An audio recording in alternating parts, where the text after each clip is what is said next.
Assalamualaikum warahmatullahi wabarakatuh.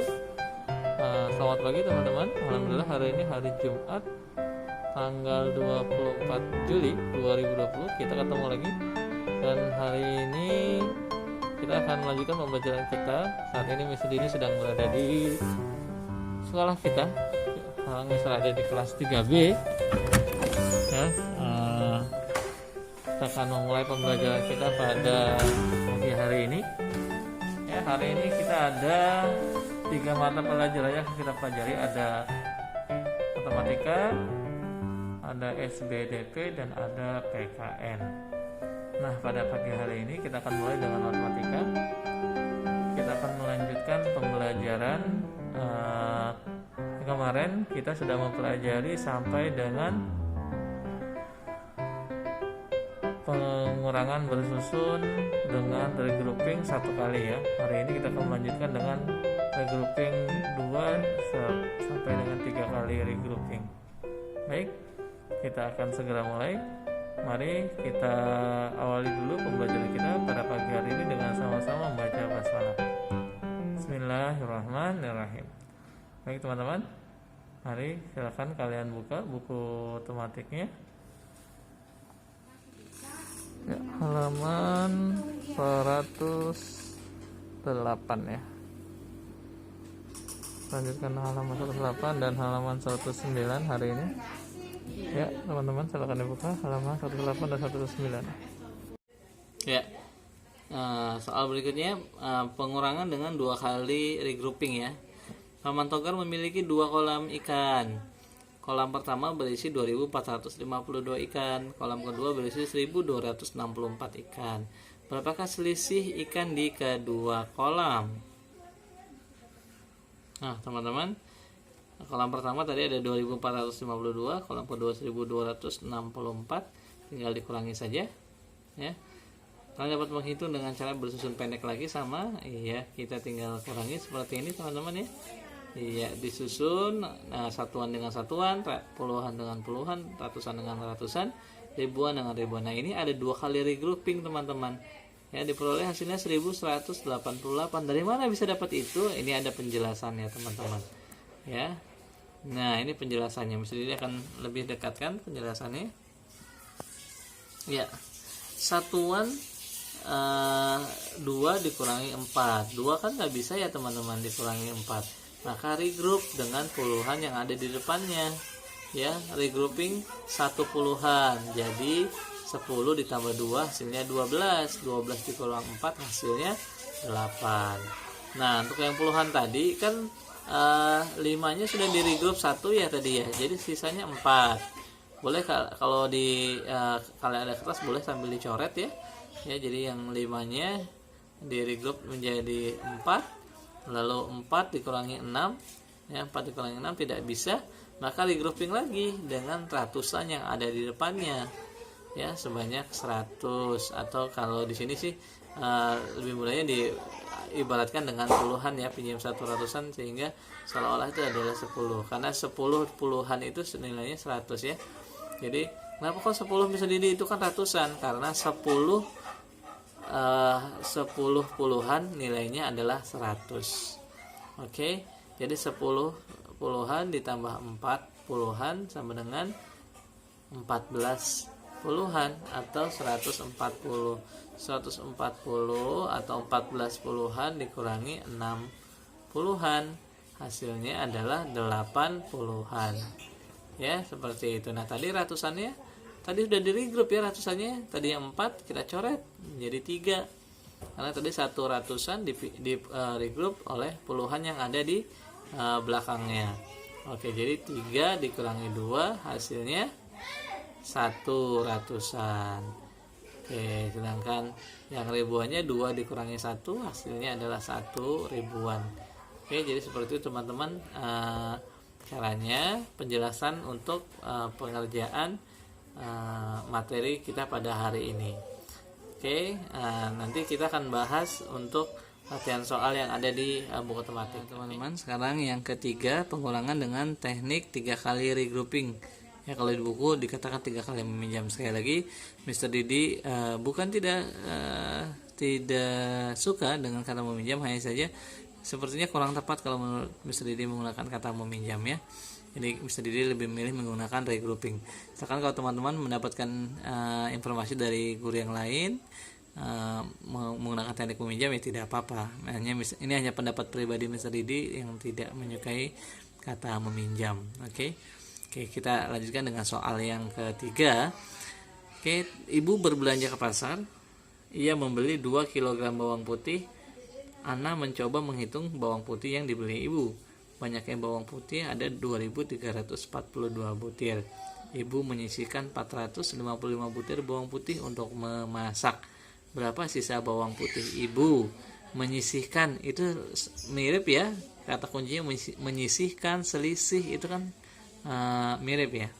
Nah, karena menyisihkan sama dengan selisih, maka yang besar dikurangi yang kecil teman-teman. Oke, 2.342 butir dikurangi 455. Ya, seperti ini teman-teman. Ya, kita dapat menghitung selisih tersebut dengan cara bersusun pendek. Ya, oke teman-teman, kita lanjutkan. 2.342 dikurangi 455. Nah, ini teman-teman penting sekali ketika kalian menuliskan pengurangan bersusun pendek, nilai tempatnya harus tepat ya. Satuan dengan satuan, puluhan dengan puluhan, ratusan dengan ratusan. Ya, kalau kalian meletakkan angka 400-annya di bawah angka 2000-an, maka hasilnya sudah pasti akan salah. Oke, didapatkan hasilnya 1887. Dari mana bisa dapat seperti itu? Ini teman-teman, kita menggunakan 3 kali regrouping. Ini adalah penjelasannya teman-teman ya.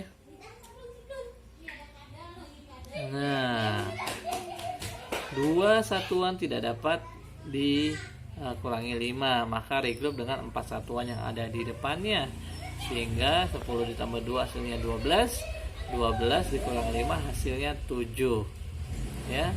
Nah, 40-an yang tadi di regroup, karena sudah di regroup dengan satuannya, maka tersisa 3 dikurangi 5 tidak bisa teman-teman, otomatis harus regroup lagi dengan ratusan yang ada di depannya, menjadi 10 ditambah 3, 10 puluhan ditambah 3 puluhan sama dengan 13 puluhan, dikurangi 5 sama dengan 8 puluhan.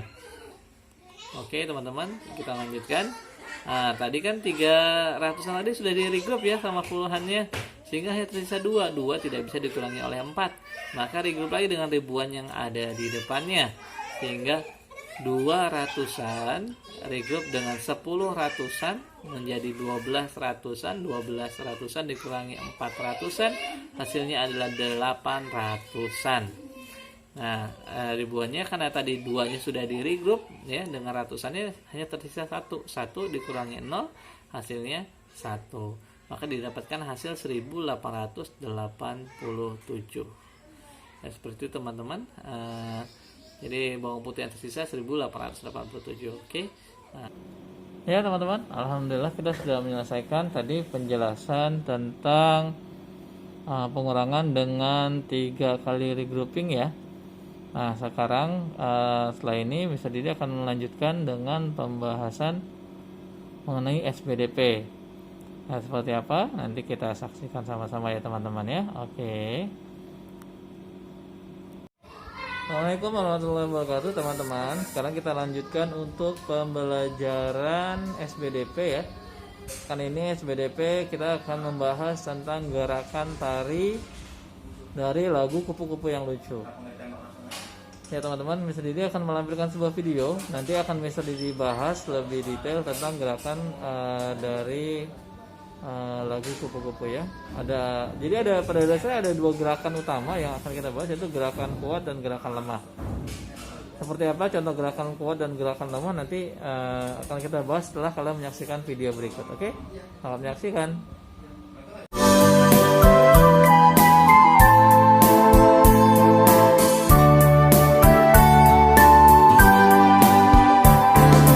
Kupu-kupu yang lucu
teman-teman setelah menyaksikan video tadi, teman-teman bisa melihat ya tadi ya bagaimana gerakan tarian kupu-kupu, walaupun gerakannya sedikit berbeda dengan apa yang ada di buku, tapi pada dasarnya sebagian gerakan sudah ada di buku tematik. Ada beberapa yang perlu bisa dijelaskan ke teman-teman. Yang pertama adalah, pengap juga pakai ginian. Saya buka dulu ya pengap.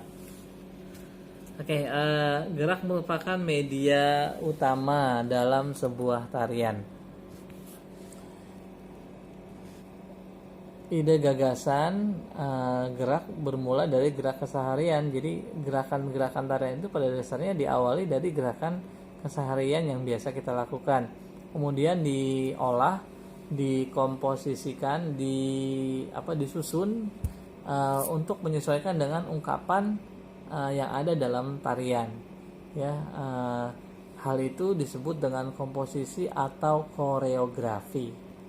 Ya, jadi koreografi adalah ide gagasan gerak tari yang dikomposisikan dan disusun berdasarkan ungkapan dalam tarian. Ya, jadi misal ulangi, koreografi adalah ide atau gagasan dari gerak keseharian yang dikomposisikan dan disusun menyesuaikan dengan ungkapan tarian, ungkapan yang ada dalam sebuah tarian. Nah, gerak tarian itu menggunakan tenaga, ya. Jadi ada tenaga yang kuat yang menggunakan gerakan kuat, ada gerakan yang luas yang lemah lembut. Nah, itu adalah salah satu variasi dalam gerakan tarian, ya. Biasanya kedua gerakan kuat ataupun lembut itu digunakan untuk mengawali atau mengendalikan gerakan dalam sebuah tarian. Dalam tari, gerakan tari itu terdiri dari berbagai macam gerakan. Ada gerakan mulai dari gerakan kepala, ya, gerakan kepala dan leher, seperti gerakan mengangguk, menoleh, gerak kepala berputar, ya, lalu mendongak, menggeleng. Nah, banyak lagi contoh gerakannya. Lalu selain itu juga ada gerak mata, ya. Kalau tari Bali kan tuh matanya melirik-lirik kanan kiri gitu. Lalu ada gerak leher, ya, menoleh ataupun patah seperti ini gitu. Lalu ada gerak bahunya bergerak-gerak. Lalu gerak tangan dan gerak kaki. Nah, itu. Jadi di video tadi kita melihat dan menyaksikan tentang bagaimana penggabungan beberapa gerakan dalam sebuah tarian. Jadi seperti itu teman-teman materi kita untuk SBDP pada ST2 di tematik tema 1. Jadi tentang gerakan kuat dan gerakan lemah serta macam-macam gerakan yang ada dalam sebuah tarian. Nah, teman-teman, nanti setelah ini jam 11 ya, jam 11 nanti Mister Didi akan upload soal untuk matematika yang tadi kalian sudah pelajari serta SBDP. Silakan nanti jam 11 kalian kerjakan soal-soal yang bisa diberikan di Google Classroom. Ya, untuk PKN nanti mungkin menyusul teman-teman Mister Didi sedang mempersiapkan PKN ya, materi PKN serta soal PKN. Jadi sementara nanti baru 2 dulu, matematika dan SBDP. Baik, terima kasih teman-teman. Sekian dari Mister Didi. Assalamualaikum warahmatullahi wabarakatuh.